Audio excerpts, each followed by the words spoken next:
vivenciar mais de um encontro. E foi dar início lendo o capítulo do Vinhas de Luz. Quem lê, atenda. Assim como nós, criaturas, em geral, convertemos as produções sagradas da terra em objeto de perversão dos nossos sentidos, esse movimento se verifica no mundo, com referência aos frutos do nosso pensamento.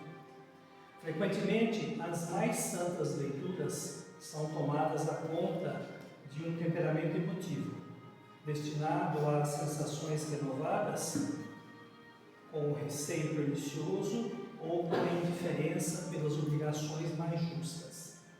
Raríssimos são os leitores que buscam a realidade da vida.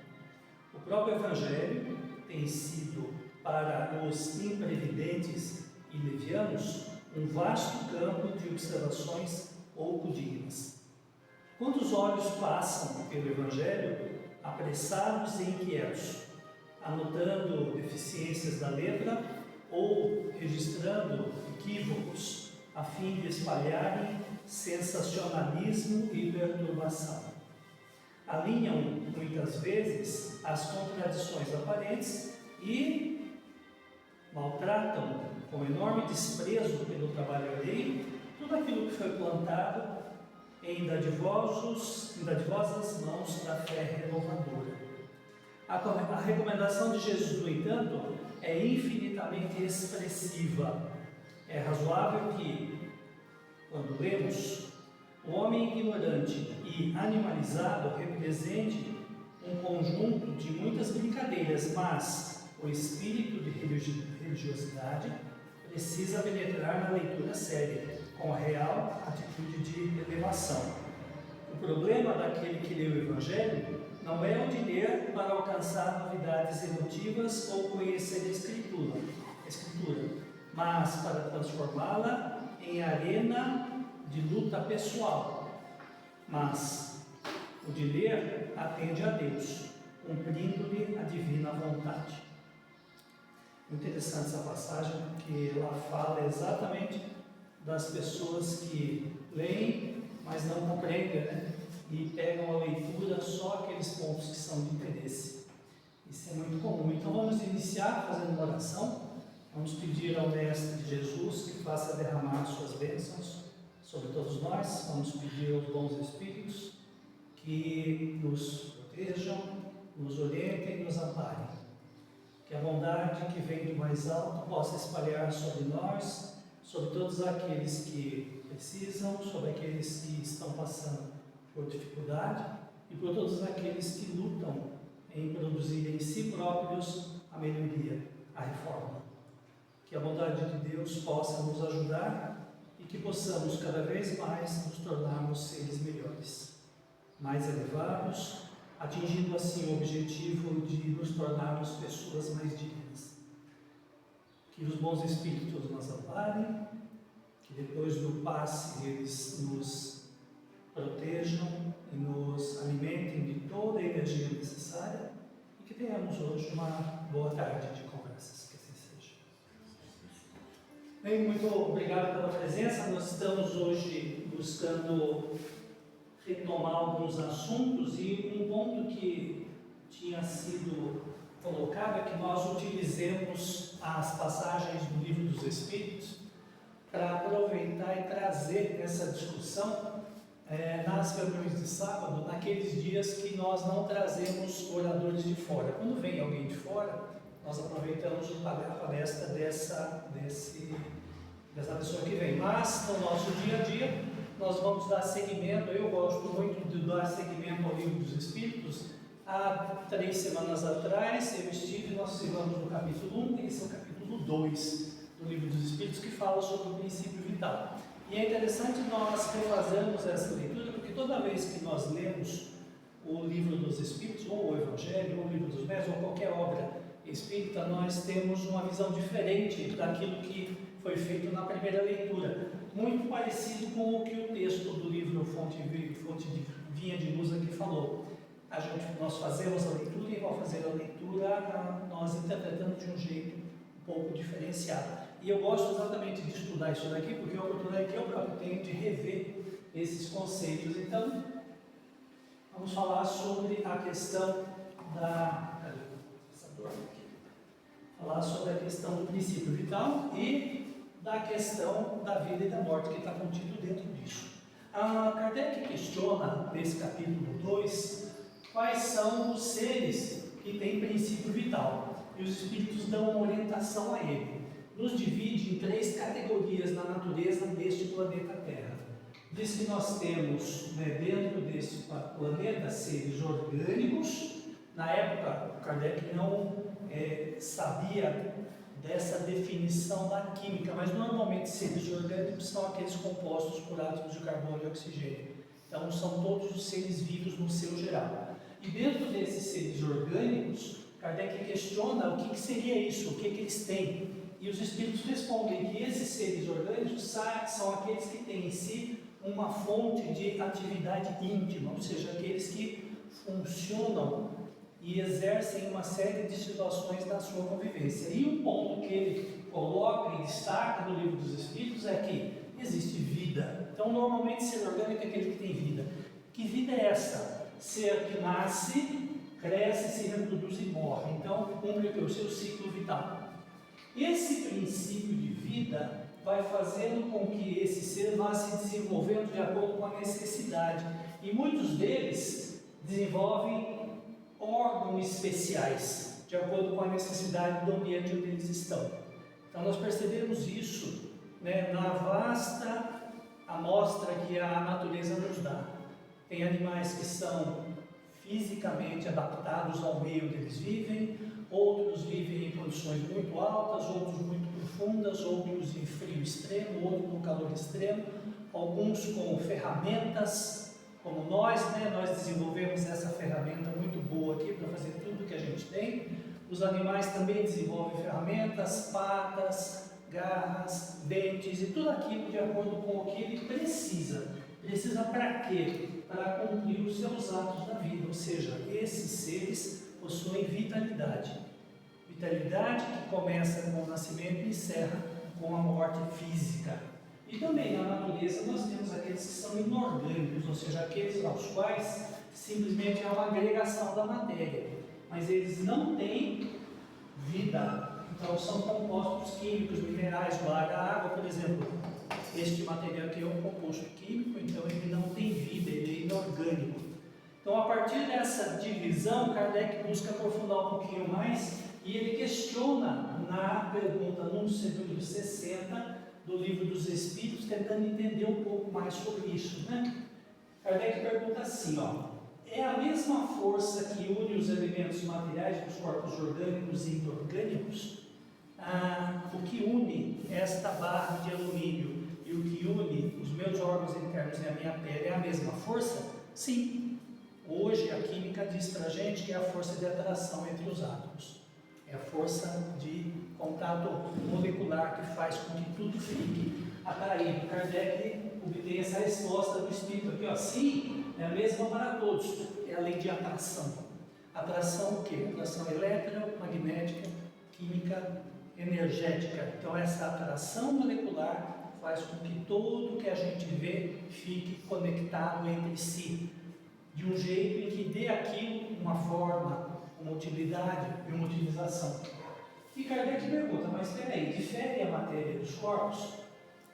Claro que difere, Então ele diz, a matéria é sempre a mesma. Mas espera aí, se difere, é sempre a mesma? Como é que se explica isso? Kardec coloca da composição química. A composição química dos corpos é sempre a mesma? Basicamente sim. O que nós temos aqui no planeta são compostos químicos que vão se juntando. Mas no ser que é orgânico, ela está animalizada. O que ele quer dizer com isso? Que naquelas agregações químicas que possuem vitalidade, elas têm como se fosse um princípio animal, ou seja, ela consegue utilizar de uma força, de uma energia que está posta aí na natureza para poder fazer outras coisas. Diferente da matéria inanimada, que ela é fixa, estável, estática, ela não consegue tomar decisões por si. Já no animal, esse princípio animalizado faz com que a matéria, mesmo sendo a composição parecida, ela consegue ter princípios. E isso é muito interessante e ao mesmo tempo preocupante, porque vem para a nossa cabeça, como é que essa coisa acontece? O que tem por trás das minhas moléculas, dos meus átomos, que faz com que isso se mexa, se movimente, raciocine, desenvolva uma série de atividades, e por que este aqui, fixo, não consegue se mexer? O que tem por trás disso, né? Kardec questiona então, mas olha aí, o que produz a animalização da matéria? Então, o que faz a matéria se mexer? Se mexer no sentido de buscar vida, buscar se reproduzir, crescer e também morrer. Os espíritos respondem que é a sua união com o chamado princípio vital. E aí, Kardec cutuca mais os espíritos e eles respondem: olha, a vida é um efeito, ou seja, a vida nossa, ela decorre de uma série de efeitos. Efeitos estes que se devem à ação de um agente sobre a matéria. Mas que agente? O princípio vital. Sem a matéria, tal agente não é vida. Olha que interessante, né? O princípio vital, ele emana do universo, ele está presente no nosso planeta, ele passa pelo nosso planeta, ele estimula a produção de situações em nós, nos animais, nas plantas, e esse princípio vital, ele existe quando existe a matéria. Sem a matéria, esse princípio vital não funciona sozinho, ele simplesmente passa. E a gente percebe isso quando nós observamos a natureza. Por exemplo, você pega uma semente, joga ela no terreno, que tem compostos químicos, coloca água, ali começa uma série de reações e nasce um ser. Aí você fica pensando, eu vou lá e corto essa plantinha e ela brota de novo, aí corto outra vez e ela brota de novo. O que é que faz aquelas células, aqueles átomos, aquelas moléculas sentirem a necessidade de crescer? Muita gente fala assim, mas é só reação química. Mas se é só reação química, ele aconteceria naturalmente. Mas então por que acontece quando a gente dá um destino para ela? Porque existe um princípio vital passando pelo planeta, que vem e varre continuamente toda a superfície da Terra, ao qual nós estamos inseridos. Então, naturalmente, nós também sofremos a ação desse princípio. E esse princípio, ele funciona na matéria. Sem a matéria, tal agente não é vida. Ou seja, esse agente, ele só funciona se ele atuar na matéria. Da mesma forma que a matéria, sem ele, não pode viver. Se tirar o princípio vital, a vida do nosso planeta ela vai se extinguir. Ou seja, deixam de se reproduzirem as coisas. E se parar a reprodução dos vegetais, todos os animais que comem esses vegetais morrem. E se parar essa produção desses animais, todos eles morrem. E por consequência, todos nós também morremos. Ou seja, o princípio vital, mantendo uma semente, um gramado, mantendo uma árvore, mantendo qualquer tipo de vegetação no planeta, permite que essa energia vá passando para todos os outros de forma sistemática, de tal modo que tudo isso tenha dentro desse sistema a capacidade de se reproduzir, se manter e de viver. Então aí está uma preocupação que Kardec tinha, e ele não coloca na sua obra, mas fica bem claro isso, a preocupação com a natureza, com as coisas como elas estão. Se nós não cuidarmos que o princípio vital continue atuando nas plantas, nos animais, na natureza em si, nós corremos um risco muito sério de tornar partes do nosso planeta sem condição de o ser humano habitar. Essa é uma preocupação grande que ele tem. Ele tem o princípio vital, ele dá vida a todos os seres que absorvem e assimilam isso. Então, a partir da energia dos vegetais, dos animais e nossa, nós conseguimos reproduzir as coisas. E é interessante que quando a gente pensa em vida e morte, a gente pensa, então, o que acontece? Por que então que nós desencarnamos? Não é muito simples, nós desencarnamos porque ocorre o esgotamento dos nossos órgãos. Os nossos órgãos aqui começam a se esgotar, começam a não funcionar bem mais, E esse esgotamento faz então com que a matéria não segure mais o espírito. Por quê? Porque ela não é capaz mais de assimilar e reproduzir esse princípio vital. Então chega um momento da nossa vida, seja por doença, seja por desgaste, seja por uma situação muito traumática, seja por um impacto muito grande, seja por um grande derramamento de sangue, seja por um trauma generalizado, que nós não conseguimos segurar esse princípio vital, o espírito naturalmente sai do corpo. Então muita gente pensa assim: eu morro porque o espírito sai do corpo. Eu morro porque o corpo não consegue segurar mais o espírito. Porque enquanto houver princípio vital nesse corpo, o espírito está aí conectado.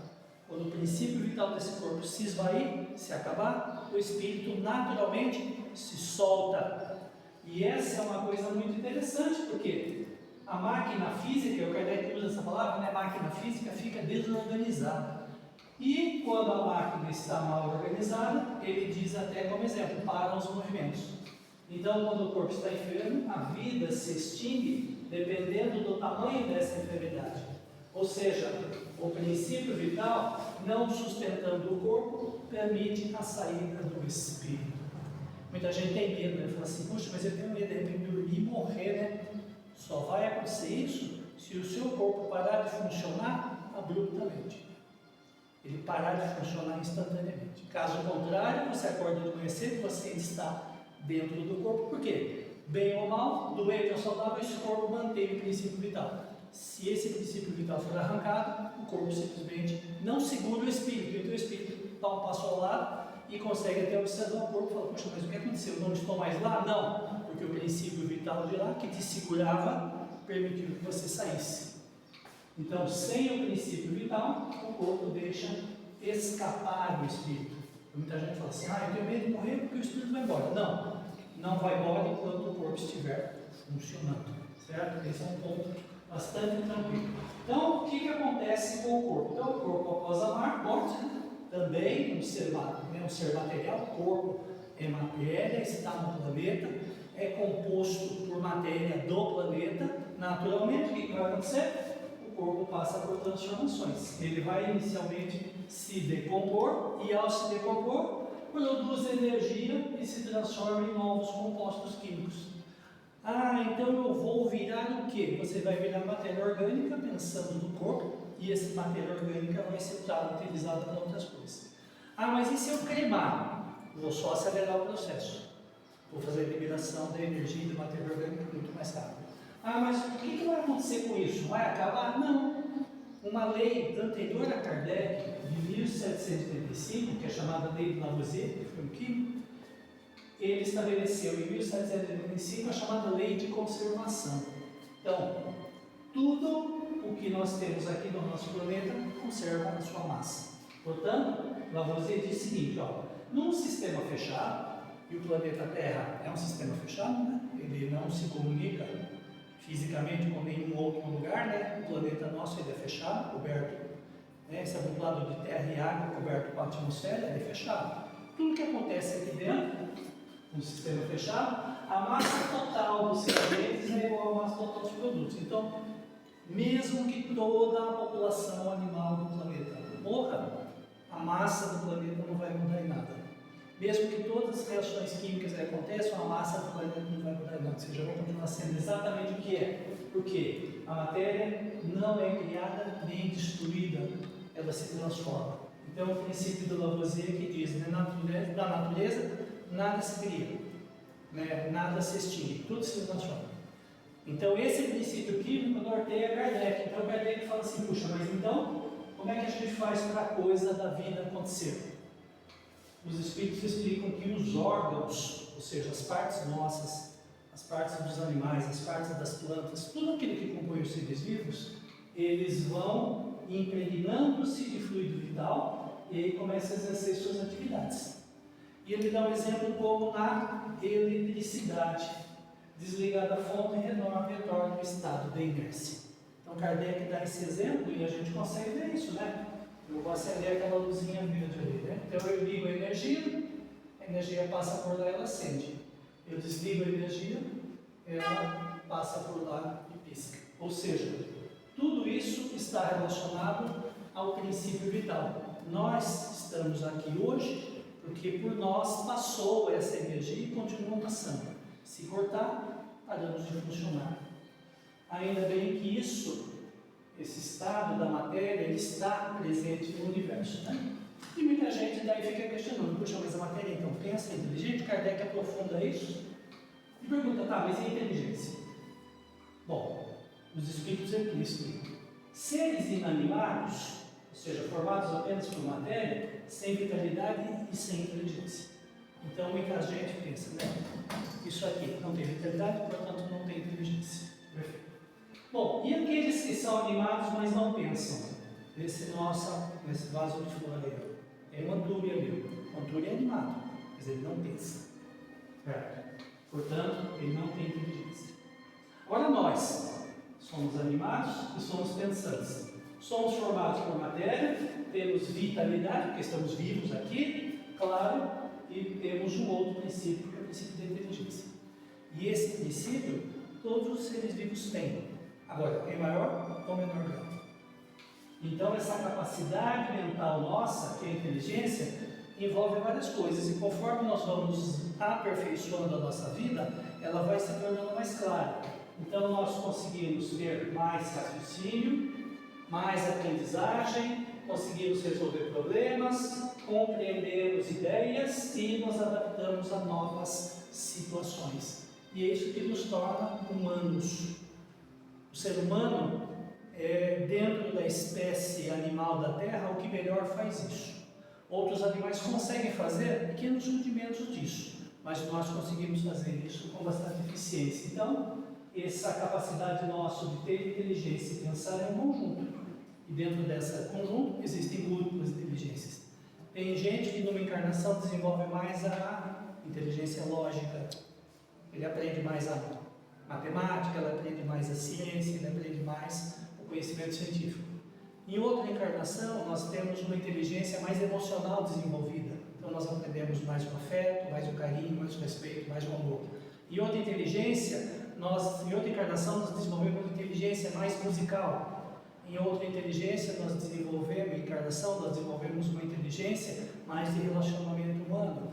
Em outra encarnação, nós desenvolvemos mais a inteligência de como viver. E aí, sucessivamente, nós vamos nos capacitando cada vez mais. Conforme o tempo vai passando, nós vamos buscando múltiplas inteligências. E com isso, essa inteligência vem de onde? Kardec questiona e fala, mas espera aí então, né? De onde que esse negócio vem? Vem algo que ativa a matéria, faz com que ela se torne viva, e além disso ainda pense, além disso ainda tem inteligência. De onde vem esse negócio? Os espíritos respondem para a gente, olha, isso vem de Deus e dos espíritos. Quem? Nós. Muita gente fala assim, né, daquele... Eu não sei o nome que se dá isso, mas quando uma pessoa de outra religião, principalmente o católico, faz, por exemplo, o sinal da cruz, ele faz em nome do Pai, do Filho e do Espírito Santo. Pai, Deus, Filho, Jesus, Espírito Santo, quem? Todos os Espíritos. Então, se você trocar a palavra Espírito Santo por plano espiritual, bate certinho. Quem é esse plano espiritual? São todas as entidades espíritos que vivem aqui e em outros lugares. Então, nós também temos isso que vem da inteligência universal de quem? De Deus, espalha pelo universo. Então, essa inteligência e a matéria são coisas independentes, mas que se juntam aqui na nossa existência, e nós, ao unirmos a nossa matéria animalizada, nós começamos a desenvolver também a inteligência. Uma coisa casa com a outra, uma coisa leva a outra. Portanto, a matéria pode se manifestar de forma inteligente, se por trás dela tiver um princípio inteligente. Ou seja, quem? Um espírito. Com isso, Kardec explica também aquele fenômeno que acontecia na época dele lá, das mesas chacoalharem, das cadeiras pularem, das pessoas verem as coisas se escrevendo sozinho. Por quê? Porque era a matéria sob a ação de uma forma inteligente. Quem? Espíritos.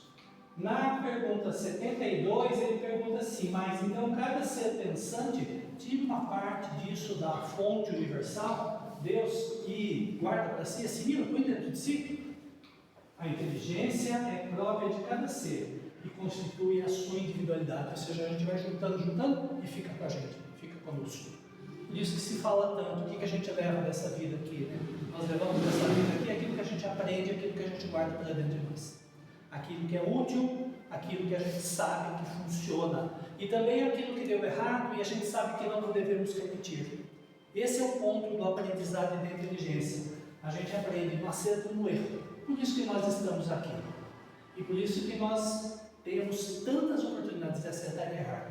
Muita gente fala assim, puxa, mas a minha vida só deu errado. Você aprendeu inúmeras formas de como não fazer as coisas. Então o erro, ele é muito positivo, ele é muito bom. E por isso que a gente nasce aqui, para experimentar o erro, que é uma forma de aprendizado altamente eficiente. Então, Kardec questiona também, mas espera aí, muita gente funciona por instinto. Muita coisa que a gente faz é meio que automático, e os espíritos concordam, é verdade.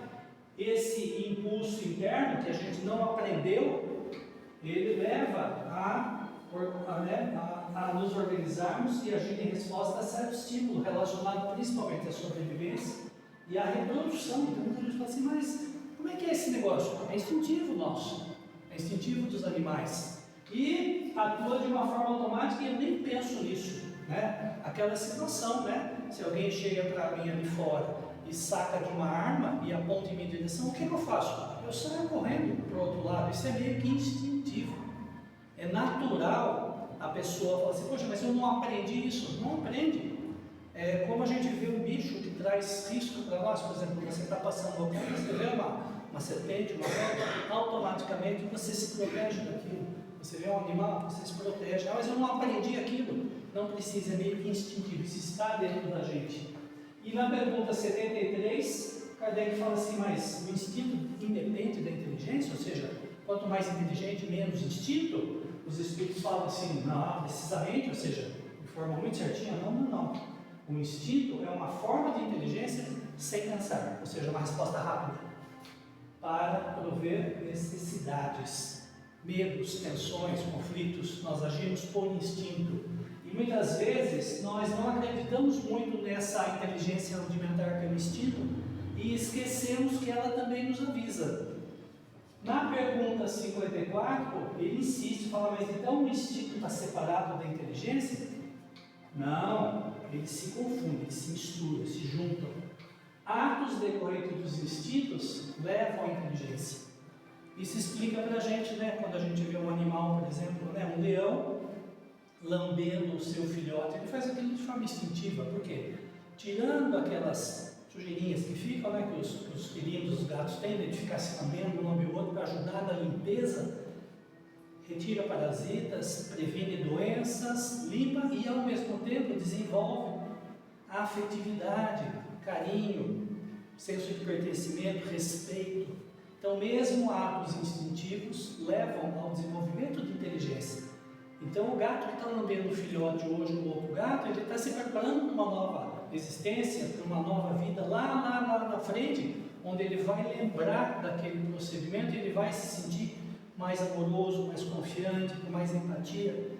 Então conforme vai evoluindo, nós vamos deixando de ser animal, mas nós, aqui seres humanos, ainda temos os nossos instintos aqui conosco. Porque o instinto diminui conforme as nossas atividades intelectuais se desenvolvem? Não diminui, ele está lá. Eu tenho aqui os meus instintos mais animais, estão aqui comigo. Mas o intento meu sempre existe e muitas vezes nos guia com mais segurança do que a razão. Então isso faz então com que Kardec, nesse princípio de vida e morte, leve-nos a lembrar uma coisa interessante. Confie nos seus instintos. Sabe aquela pessoa que você conhece de primeiro momento e você sente que não vai dar certo? O seu instinto que está falando. Aí nós, seres humanos racionais, a gente não segue esse instinto e queremos fazer isso ser entendido pela razão. E muitas vezes dá errado. A razão muitas vezes falha e o instinto não.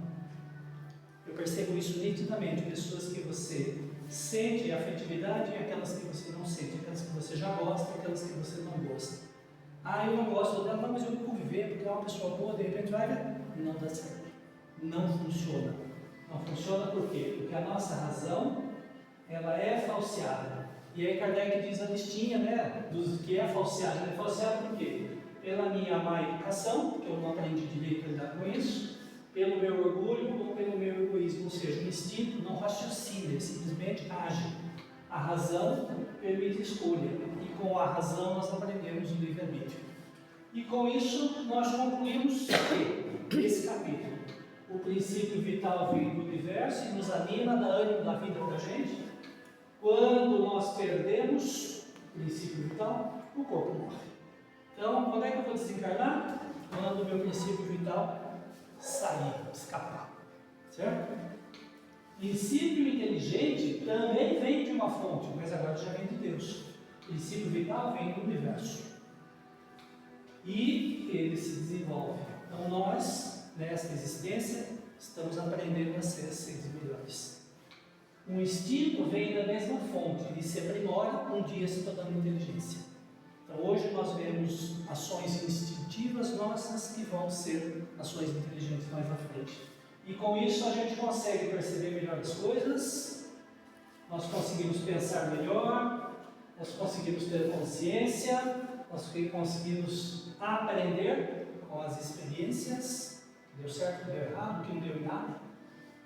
E esse aprendizado e essa vontade de fazer de novo nos conduzem à liberdade, que o Kardec cita, né, como sendo aquilo para o qual nós estamos aqui neste planeta.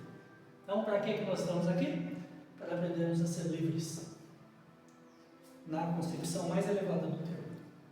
Quando eu for livre, eu tenho consciência plena de mim mesmo, sou capaz de fazer tudo aquilo que eu preciso para mim mesmo e para os que estão no meu entorno. E aí, com isso, ele encerra o capítulo desse princípio vital, falando um pouquinho de cada coisa. E é muito interessante porque mesmo hoje, trazendo para 2025, como isso é atual e como isso está presente no nosso dia a dia, as coisas que a gente nem para muitas vezes para pensar e segue a vida como se fôssemos pequenas maquinazinhas, né, de viver. E não somos, né? Somos seres que temos que pensar o que a gente está fazendo aqui e aproveitar ao máximo isso. Certo? Muito obrigado pela atenção. Vamos agora então nos preparar para a segunda etapa, o passe.